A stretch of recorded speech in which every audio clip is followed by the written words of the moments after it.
Hi, Dr. Gilles here, a lover of life. Wake up every day grateful that I get an opportunity to serve. So catch me on the Jesse T Show.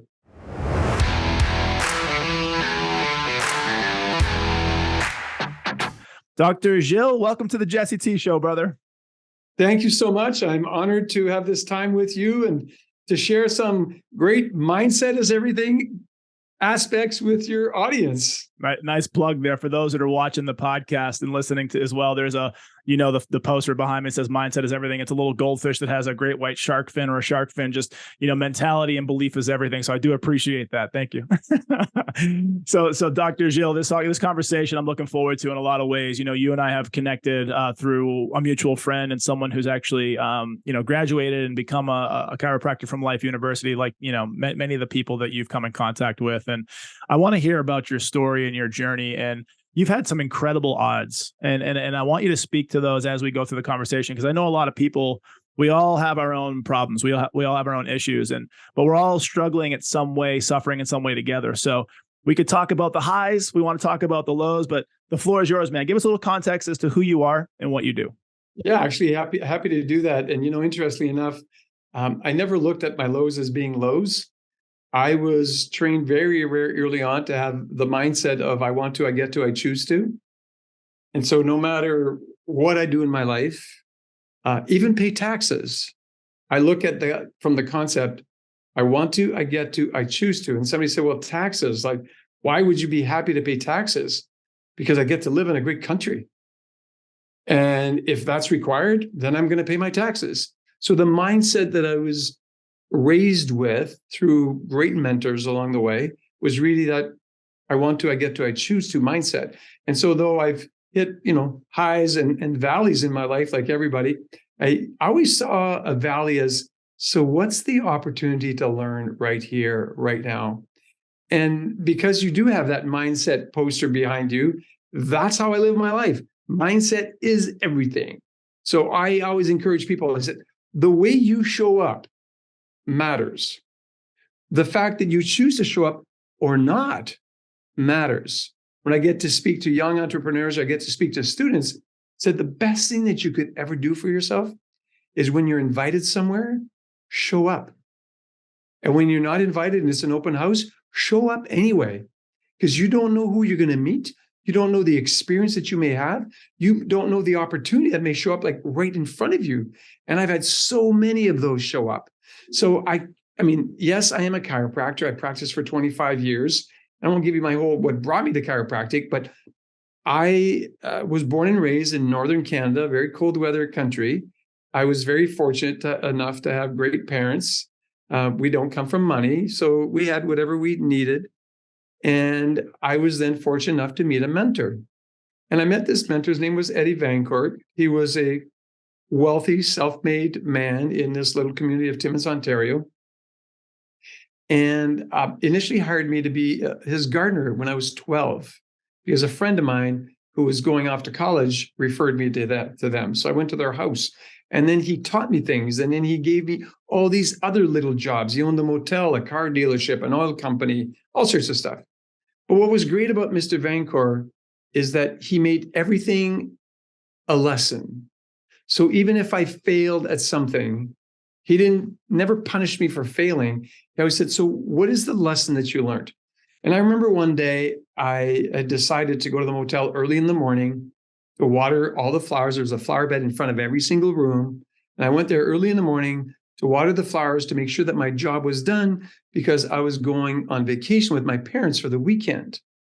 And so Mr. Vancourt shows up and I'm supposed to leave I think at 10 o'clock, whatever. He shows up at 8:30 or 9, and he checks in on me and he said, so you watered all the flowers this morning? I said, yes. And I could tell he was a little bit unhappy. He said, did you consider that even the sound of water may wake somebody up who had rented that room?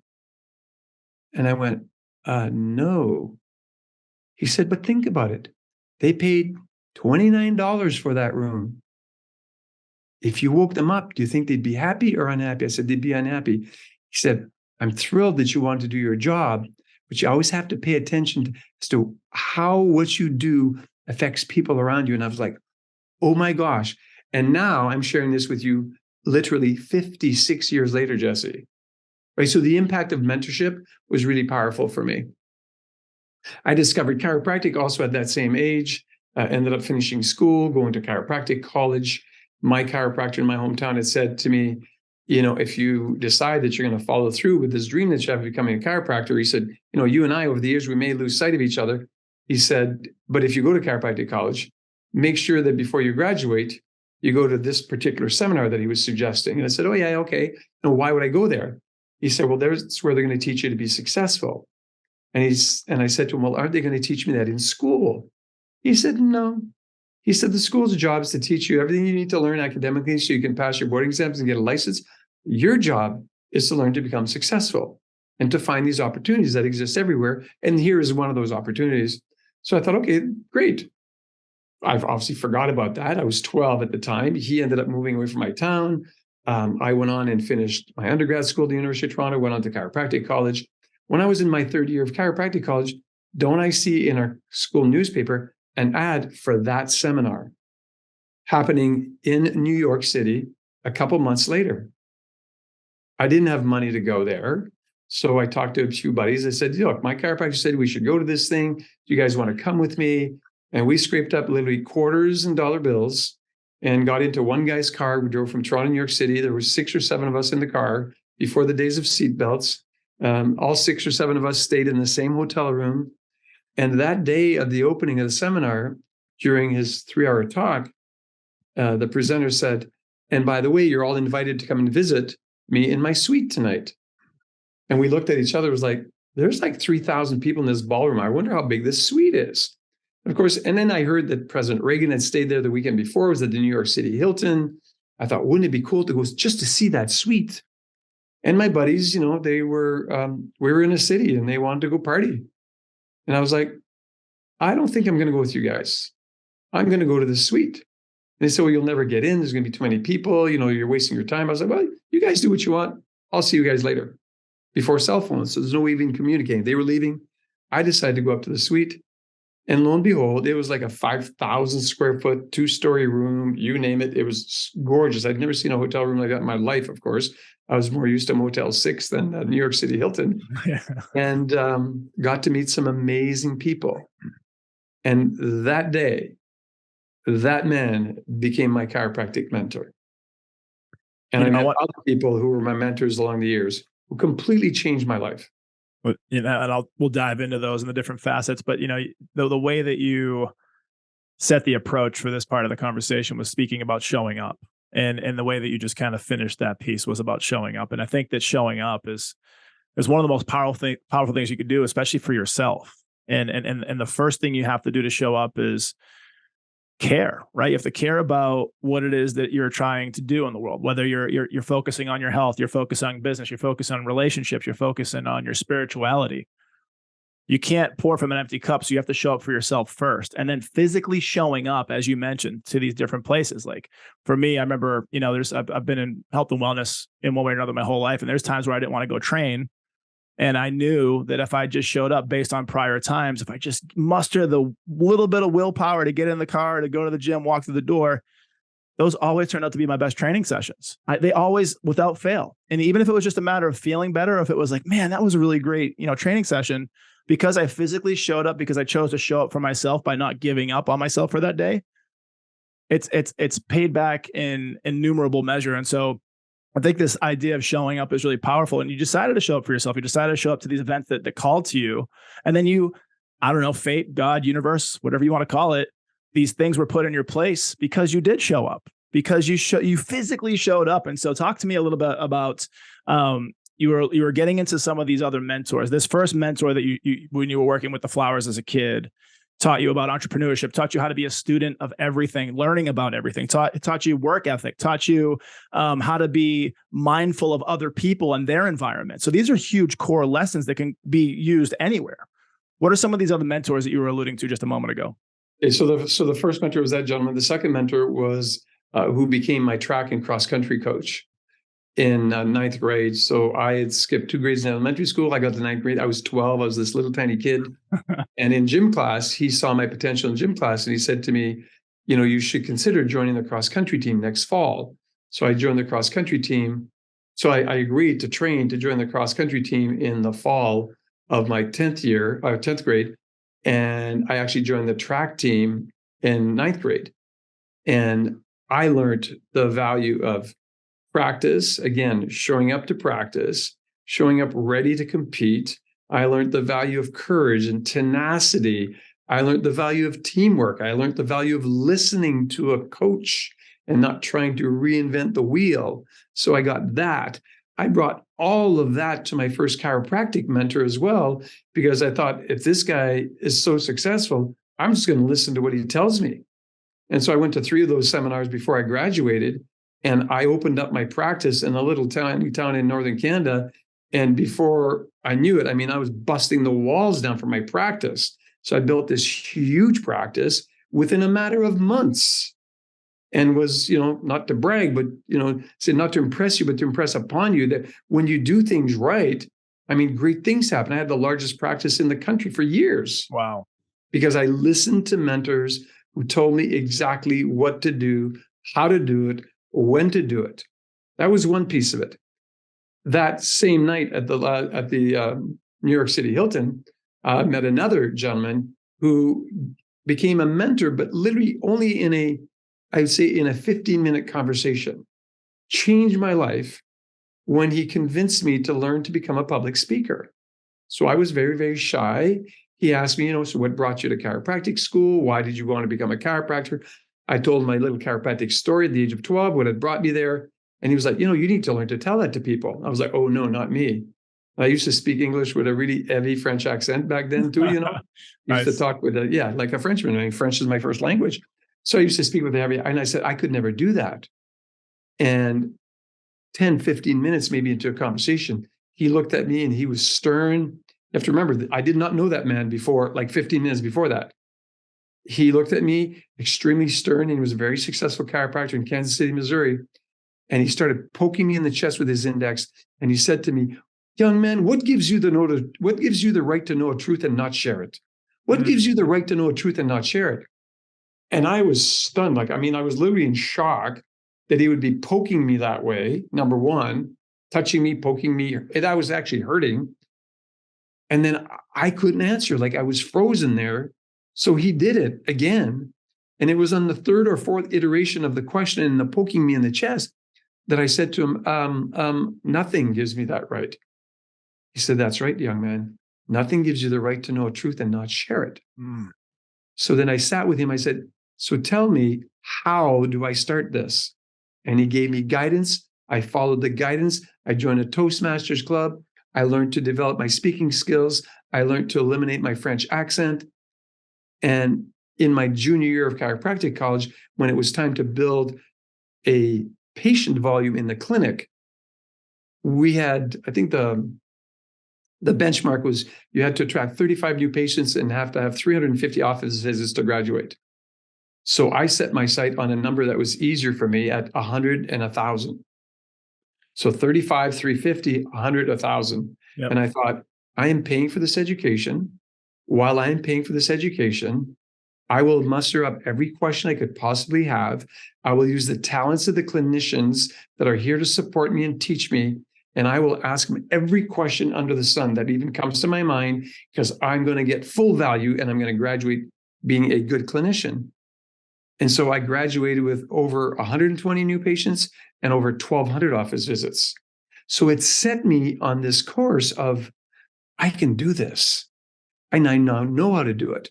But the piece that I missed was I spoke to 50 groups of elementary or high schools during that period of time to develop my speaking skills, to develop my presentation skills. I could have never done that if I had not listened to the man who walked into my life for a short period and dropped this mentorship nugget on my lap. And I was ready to listen. And so when I share anything like this with an audience, I said, are you ready to listen when the lesson shows up right in front of you? Or do you say no to that lesson? And so I've had multiple lessons like that in my life that have brought me to where I'm at today. And those lessons always serve me well. I shared with you we're on a Thursday today, and tomorrow I take a flight to Virginia.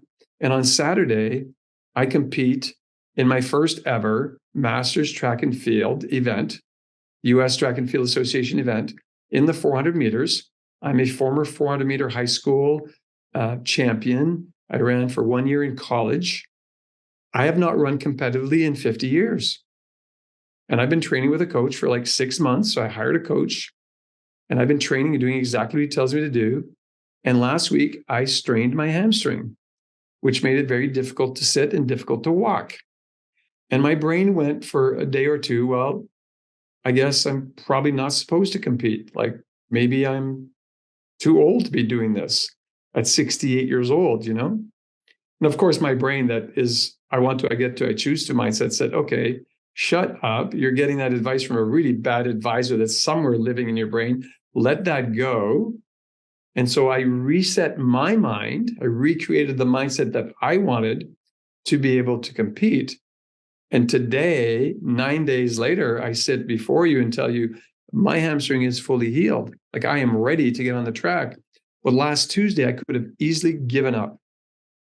And so often, people are hit with what appears to be a major roadblock. And in fact, it's a small roadblock. I'm a vice president at Life University. I have access to the best care available in the world right here on our campus. That's exactly what I did, right? I saw 2 clinicians here that looked at my hamstring in 2 different ways, that looked at my lumbar spine, that looked at my pelvis, what may have caused it, looked at my foot. And 9 days later, literally 9 days later, I'm in the gym this morning with zero remnant of a major hamstring pull 9 days ago. So yes, we have great clinicians, but it started with me saying, thank you for sharing, right? What I called an unbalanced advisor. I was getting advice from an unbalanced advisor in my brain. I said, thanks for sharing. That's not the road I'm taking. I'm taking this road instead. And so showing up, living this life from I want to, I get to, I choose to perspective is so powerful because we can all do it. We can all do it. I mean, never in my life would I have thought that I would live in Atlanta. I'd never been to Atlanta. I've been here almost 10 years now. Never would I thought I'd be living in the United States. I mean, I'm from, small little town in northern Canada, and I never thought I would grow beyond that.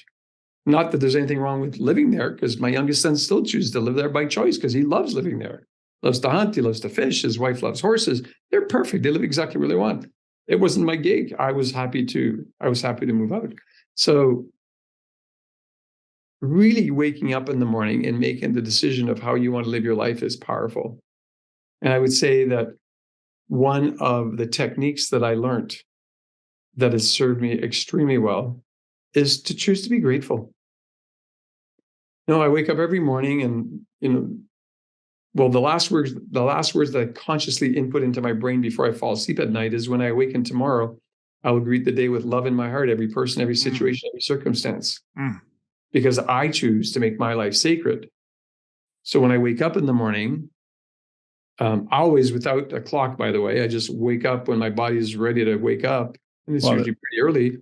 I will lay there and I will repeat those words until I really feel them. So I'll say, as I awaken, I greet the day with love in my heart, every person, every situation, every circumstance, because I choose to make my life sacred. And I just lay there until I literally feel those words in my cells. And if I don't feel them on the first reciting of that, I just repeat it. Does a smile come to your face and like a kind of a feeling come over your body when you get to the right state? You just kind of, you're there and you know it. You're just ready to go. Beautiful. And so I've shared that gratitude with people all over the world. And when I get to meet you face to face, I'll share it with you in this way. I mean, I give away heart-shaped gratitude stones. Like I always have a bunch in my pocket. I'm at my desk here at Life University right now. So I got a whole jar sitting right on my desk. I give to people all the time. And I think when we change that, we change our mindset to possibility rather than to chaos. Gratitude's a higher frequency. It's you have love, joy, pure bliss, but gratitude is it's so I was taking notes and there's things I want to touch on and you're going back to, what I would call manifesting and you are putting yourself into a state to create with, choosing to be grateful.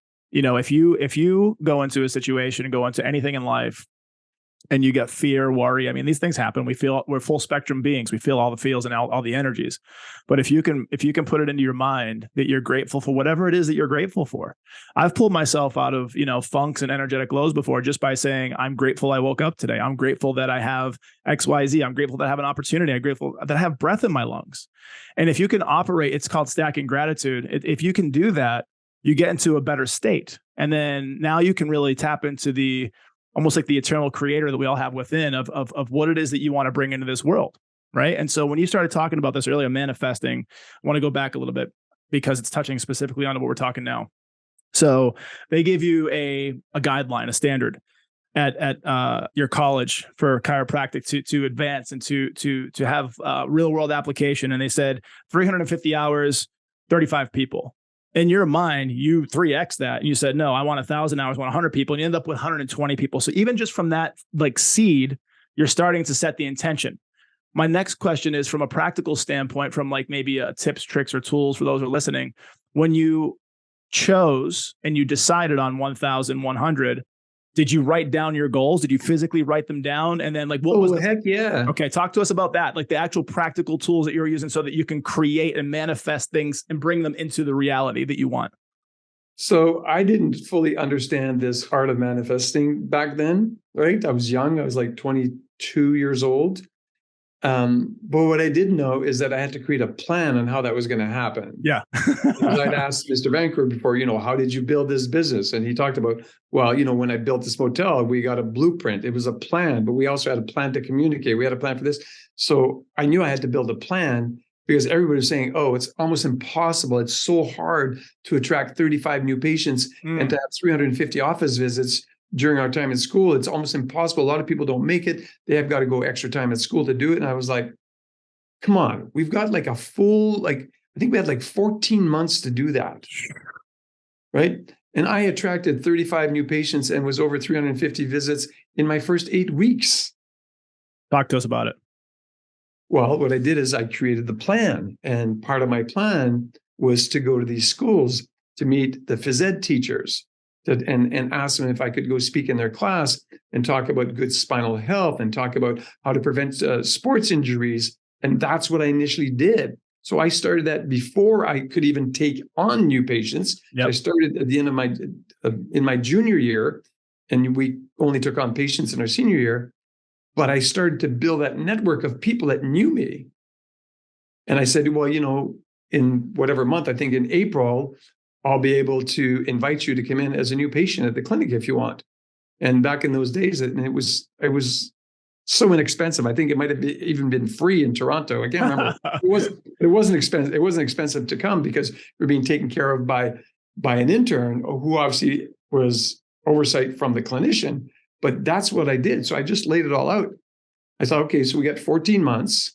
If I'm going to attract 100 new patients, then I've got to attract at least 7 new patients a month. So I said 7 new patients a month. That means I've got to attract 1 3/4 people a week. Yep. I've got 7 days to do that. That's not that hard. And I just broke it all down. And I said, well, that means I'm going to have to meet a lot of people, individuals, or I could do it in groups. Force multiplication. What we call in the military, force multiplication. What's the lever that you can push, the button or pull button you can push that's going to have second, third, fourth order effect? Exactly. So what I did is I prepared a presentation, like a leave behind document. I have to remember back in those days, I typed it. I typed a leave behind document. On a typewriter? On a typewriter. I love it. I typed a leave behind document that had, and I got permission to do that had the school's logo on it, that had my name on it as an intern, my home phone number, and the clinic phone number. And I left that behind to the kids. Part of it was a game that I made them do because I brought what I called George. I brought the model of the spine, and I would bring George with me, and I'd laugh with him, and I'd tell him all about why George. I don't know. It just happened to be a name. I had to name my spine, so I named it George. And then so I would ask them questions. So they almost had a little test. So they had to pay attention. They had a little test and a little drawing that they would do. But I got them to bring it home to their parents. And so all of a sudden, when time came, I'm getting parents saying, Well, there was this intern who came to my child's school. My child raved about this presentation, and my child wants to get his spine and nervous system checked. So here they are calling, and that's how I attracted my first new patients into the clinic. So I thought, well, if I can talk to a group of 10, 15 people at a time, and if I do that just like once a week, should be able to attract like 1 or 2 people from that group. And Law of averages. I attracted that and more because I was, I completed my requirements and went way, way, way beyond before the deadline. So work the plan, plan your work and work your plan. I mean, that's the key. It's a key statement I learned from another mentor who recently passed away, Dr. Charles Ward. He used to say that all the time. He said, if you plan your work and you work your plan, you will always get to the destination that you choose. It may not be in the exact timeline that you want. It may take sometimes a little bit longer, but the more you plan and the more you work a plan, the more you realize what those timelines look like for you. Yep. Sometimes you expand. I mean, a plan that I would create today to accomplish X is going to be much clearer than the plan that I was writing 40 years ago, because I've had the experience to write so many plans and see the difficulties or the obstacles that show up. So sometimes, you lengthen the time of your plan. Yep. Sometimes you go, okay, this is going to be easy, but I never pick a plan that is so short that would stress me out. I still want to stay in this state of, I'm doing this because I want to, I choose to, yes. Not in a state of stress, but rather in a state of having full ability. Because when you're stressed, you do not have full mental capacity. Mm-hmm. That is a known fact. Brain physiology tells us this. When you're living in a stressed system, your nervous system is not functioning at its high level. The fight or flight system was designed for short-term recurrence, and then you're designed to come back to what we call parasympathetic. Parasympathetic, yep. People today are living in such high stresses that they never get off the stress cliff. It's like they're always standing on the edge of the cliff, waiting to fall off, not jumping off because there's water and they want to jump off and feel the exhilaration of the jump, but with fear that they're going to fall off, metaphorically, of course. But when we choose to live in the state of possibility, and I choose, I choose to, you get to live in parasympathetic most of the time. And when you need to go into sympathetic because you're driving down, 75 here in Atlanta and somebody cuts you off and you got to respond by putting your brakes on quickly, then your body responds and you go into sympathetic and then you calm down, you go back into parasympathetic. So lots of things come from that. And what the first thing that jumps out to me in terms of changing your state, have you done any breath work at all in your life? Have you learned about breath work? I have. So I'm not yet a master, I would say, in doing the Wim Hof breath work, but I've done some work with Wim Hof. Yep. And that's pretty phenomenal. But I will tell you that I always take the time to breathe. And it's funny you should say that because I took that out to show somebody today. So sitting right down on my desk are 2 of these little balls. And this one I'm showing you here for your viewers says, take a breath. Yes. Take a deep breath, right? And the other one I have is make it happen. Yep. Well, you can't make things happen without taking a deep breath. And so many people breathe very shallow. Yes. They never understand that their breath is what provides fuel for their physiological function. Therefore, it's what provides fuel for your mind. Yep.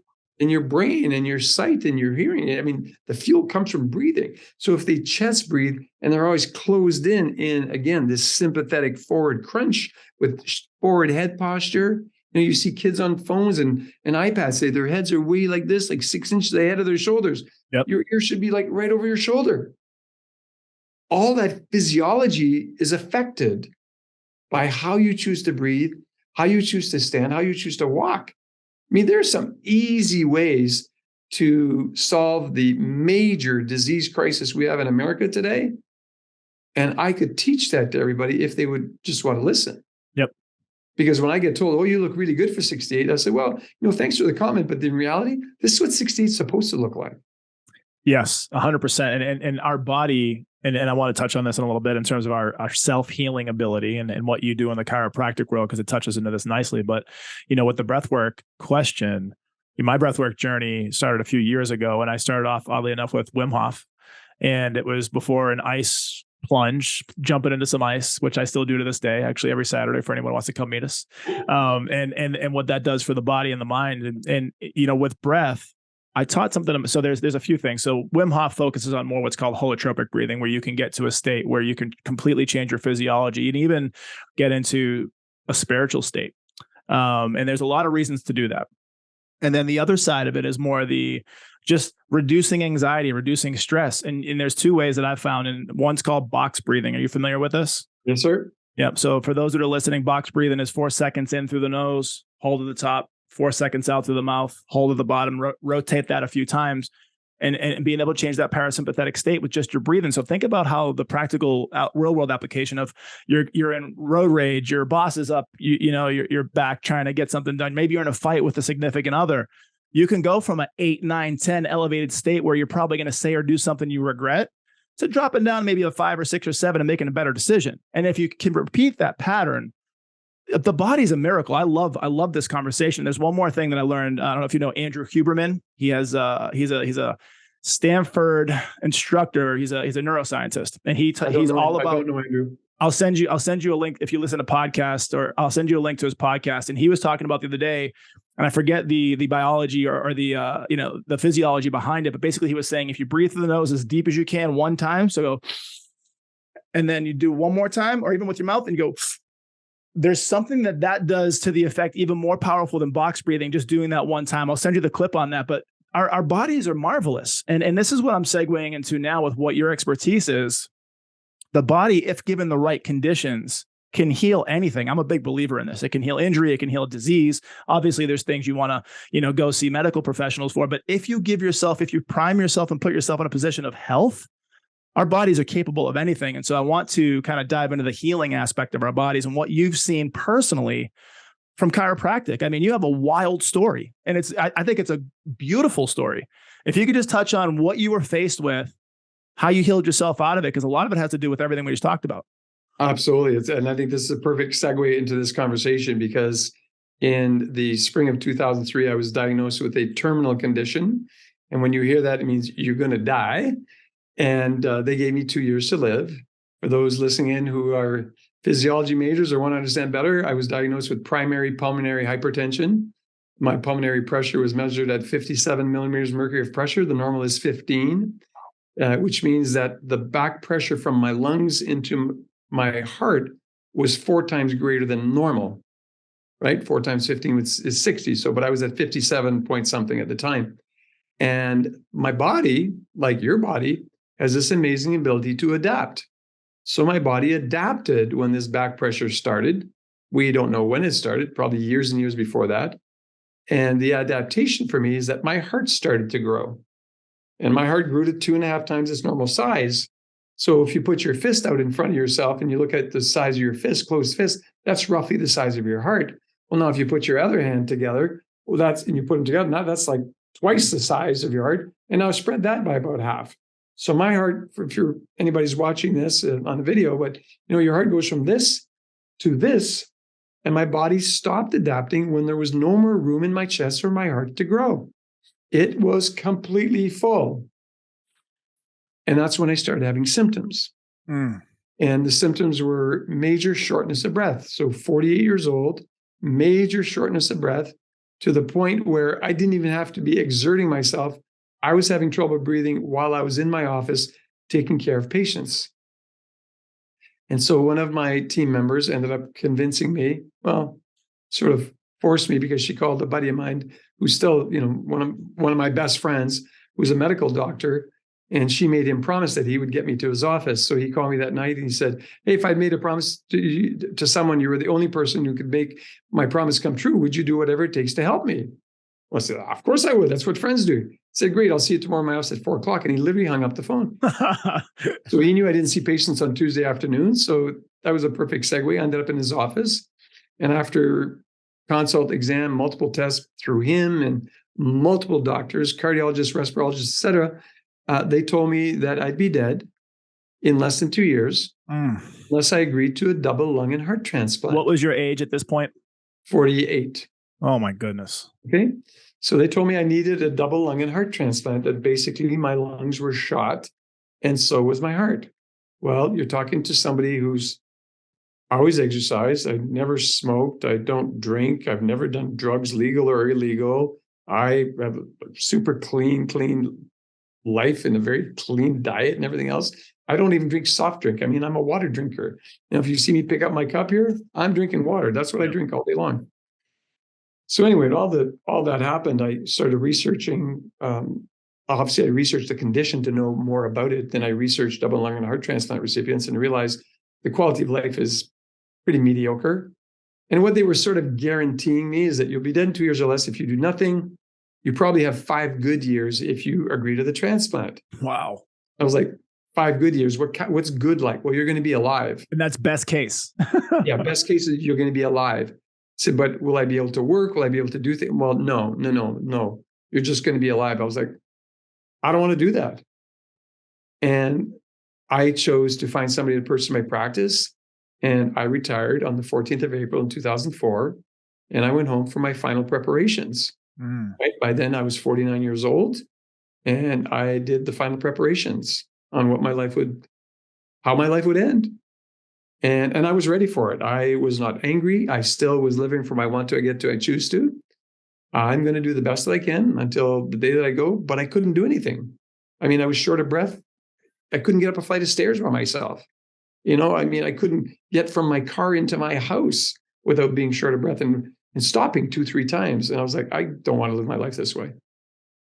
So I did what people do when they know they're going to die. You prepare your funeral. You make sure all your finances are in order for your family so they don't have to worry about things. I did all that. I even chose the songs I wanted them to sing at my funeral. Give me 1 or 2 of them, please. I want to know. My Way. Oh, Frankie. After My Way. Frankie. That was my number one song because I said to my kids, I want you to have a party. Same. Don't cry because I'm gone. Same. Laugh a lot because I came. And then my kids were all adults. They were all in college at the time, and they agreed with everything. And then the 15th of May, 31 days later, I woke up and the first thought was, you're an idiot. You've been teaching this chiropractic paradigm of health and healing for 25 years. There must be something seriously wrong with your spine and nervous system. And then my next thought was, well, how could there be? I get checked by buddies every once in a while. And then I realized that I had not had a thorough consultation examination of my spine and nervous system for more than 25 years. And here I was teaching it to the people in my community, and I was getting substandard care. Lots came into my mind as I laid in bed beyond that we don't need to talk about. But it was all the things that I thought I was doing that I wasn't doing. And it was like a come to Jesus moment about this is who you think you have been, but you really haven't. You've been this. Yep. I came to terms with all that in my own head. I reached over, it's back in the day when we used to have phones plugged into the wall and there was one beside the bed. And I called my former office manager, made an appointment, went in to visit the chiropractors that had purchased my practice, had a thorough consultation, examination, x-rays, nerve scan, you name it. And we discovered that I had a major blockage in my spine, in my upper thoracic spine. In the chiropractic world, we call that subluxations. And important to note for those who maybe have never been to a chiropractor, I had no physical pain anywhere. I didn't have any musculoskeletal pain that would say, oh, well, you go to a chiropractor because if you have back pain and neck pain. I had none of that. What I had was a nervous system that was being shut off by subluxations. And it just so happens that the nerves that bring the electrical power to your heart and lungs exit your spine in the upper thoracic area from the first thoracic to the fourth thoracic. I started getting adjusted every day. I went to the chiropractor 5 days a week for 3 months. I knew 6 or 8 weeks in that something was changing. I was starting to feel better. What was your frequency of going? Was it once a week, every day? How? Every day, 5 days a week. Did you? Okay. I went 5 days a week and somebody said, that's a lot of adjustments. I said, well, compared to what? Right. Compared to dying. Even these young chiropractors, they thought, every day, that seems like a lot of care. I said, you know what? I don't have a lot of options. I want to do this until I die or until I thrive. That's it. Goes back to mindset. Live or die. Exactly. So, as I said, I went there daily, got checked, got adjusted. By the end of August, my pulmonary pressure dropped to 27 from 57. Wow.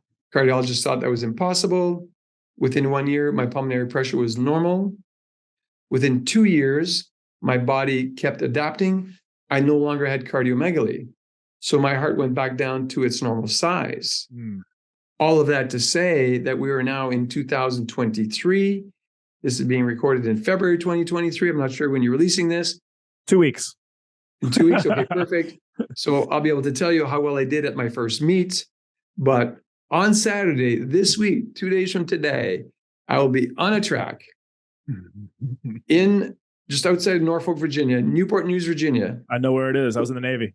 Okay, well, I will be on the track competing in my first meet in 50 years. And that is the 20th anniversary of my terminal diagnosis. So 20 years ago in 2003, I told I'd be dead in 2 years. Now, 20 years later, I am going to be competing. And my time is good enough that's allowing me to go to the World Championships as a member of the U.S. Track and Field Association team on March 26th. I'll be running in Poland. I don't know how well I'm going to do compared to the world stage.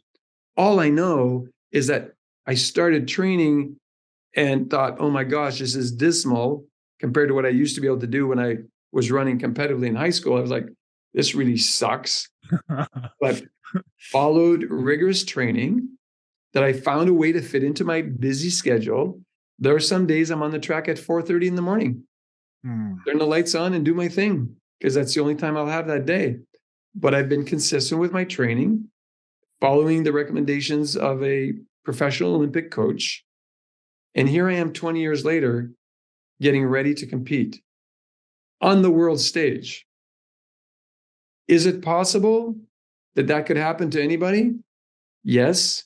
And I tell people all the time, the philosophy by which we teach our students here at Life University, by which I live my life fully now, is the understanding that all organic systems in the universe, which is us and others, including the fish on your wall, but all organic systems in the universe are conscious, self-developing, self-maintaining, self-healing, provided there's no interference. Yep. My interference was neurological interference from my brain to my heart and lungs. When the interference was removed by correcting those subluxations, it allowed normal neurological flow, and it allowed my body to receive the messaging it needed to function at its optimum, which is what it's doing now. So I'm healthier today at 68 than I was 20 years ago at 48. Most people think that's weird. I said, yeah, well, I had a lot of interference in my body at 48, and I have no interference in my body now. State to heal, state to thrive. I mean, it's what you're doing to put yourself in those positions. And I think that everybody, and I've had experiences through meditation where, I was told, and the knowing came about me that every human on this earth is a healer, they're a creator, and they're powerful. Absolutely. God made us that way. Exactly. We have a spark of the divine, and that's where that comes from. And I think that if you can believe that and learn that and start to implement that in your daily practices every day, things like gratitude, things like movement, things like having joyful relationships with people that you love. I mean, you start to look at the world and you look at places like blue zones where you have the most centurions in these pockets of the world, Sardinia, all these different places around the world. And it's all these things put together that we as humans have the ability to live a long, beautiful, healthy life, to where in your 60s, you're going to do things that people on average in America in their 20s and 30s will never do. And it's wild. And so go ahead. You had something. So it's sad. Yeah, it is very sad. I'm saddened by that. So I'm doing this right now. Honestly, I'm not doing this competing for me. I'm doing it to encourage other people to see possibility in what they can do. That's beautiful. Not even coming to the office. I've never been to work a day in my life because I always did, I've always been doing something that I love to do. So my kids never heard me say, well, I have to go to work. I'm going to the office. I've got appointments. And so here I am, 68. I probably put in 60 hours a week at least at Life University. And I get friends said, why don't you retire? I said, retire to what? Retire. What would you do? Yeah. I said, and so why do you work? Like, you don't have to. No, I'm fortunate. I don't have to work. I choose to come to the office because I want to, and I get to do it. It's a beautiful gift that I get to receive, is coming to the office and serving. And when I do that, I tell my teams all the time, said, there is nothing more fulfilling than doing work that matters with people you care about. So I love every member of my team. They know it. They feel it. I take care of them. There's a lot of them, but we work well together and we're doing work that matters. And so if we set our mind to looking at our life and said, am I doing work that matters with people I care about? If the answer to that is no, could I choose to see my work as if it matters and choose to care more about the people? Or do I need to be on a different seat, on a different bus, and find something that I truly love to do, something that I could look at and say, I'm doing work that matters, and I'm doing it with people I care about. Oh my gosh, what a concept to experience joy every day. It doesn't mean you don't have little bumps in the road. This is not hairy-fairy stuff. There are bumps in the road, but the bumps are small and they're easily managed when you do work that matters with people you care about. When your vision's clear and you're certain in who you are and what you do and how you want to show up in the world, it makes life a lot more beautiful. And what you're alluding to and the message I'm hearing from what you're saying is, and this is something I completely believe in to my soul level, is if you can be of service, if you can be of service in any way, shape, or form through whatever vocation you choose, or maybe even chooses you, it's a life well lived. And it goes all the way back to showing up from the beginning of the conversation. Show up for yourself so you can show up for the world. And I have lots of other thoughts, have lots of other ideas. So maybe we can get you back on for a round two. But want to be the first audience listener and viewer to say thank you, number one, for being you. A little gratitude your way. Thank you for sharing vulnerably. I know you've done this hundreds and thousands of times, so it doesn't seem like it, but you're sharing your story. So you're peeling back the curtain a little bit, which we love, to be able to see who the human is. And, thank you for the work that you're doing in the world, brother. Well, I appreciate the work you're doing. I appreciate the opportunity to share with your audience. And maybe the closing comment is something I heard from an elderly gentleman in Dallas 15 years ago or so, when he was receiving this award for having done some phenomenal work in the community. And I thought it was his, and then I learned later that I think Les Brown had said it at one point too, but service is the rent you pay for taking up space on the planet. Mm-hmm.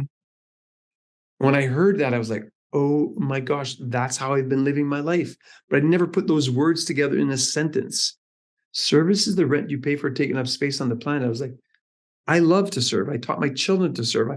I watch my children now raising their children, my grandchildren, and how they're teaching them to serve through Thanksgiving and the Christmas holidays, or at school. I was like, wow, what a beautiful thing.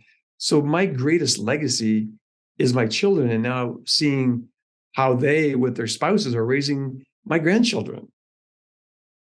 And that is a powerful legacy to watch and see that, we've done good. We've done good. You're giving me chills, man, because my 8-year-old Grayson, who I mentioned to you, you'd love him. He's a runner as well. And he's beating me, and I'm an athletic guy. He's beat me in 5Ks. He's beating me and not the mile yet. I still beat him in the mile, but he's beat me in 5Ks, and he's got a giver's heart. And so anytime he has something going on at his school, he's the first one, like, let's raise money. He takes money from his piggy bank and he'll just bring it to school. And so American Heart Association, I believe, has something going on right now, and he has to raise $100. He's already halfway there, and it's been a couple days. And this morning I was telling him what's going on. He's like, where are we? Like, he's so excited. And so part of you as a parent feels like you did your job. Like, does he have a donation page? He does. I'll send you. Send me the link, and I'll make a donation today. I appreciate you, man. I wasn't looking for it, but that's great. And he's just of service. He wants to help, and he's just it's in his fiber. So I think that humans, we want to see other humans do well. It's how we survive. So, brother, I want to say thank you so much. Looking forward to our continued journey, whatever that may lead us. And good luck in the upcoming race, man. I think you're going to do well. Thank you very much. It's been an honor and a pleasure to share this hour with you and with your audience, obviously. Thank you so much. I'm Jesse T. He's Dr. Gilles. Be sure to catch us on next week's episode of The Jesse T Show.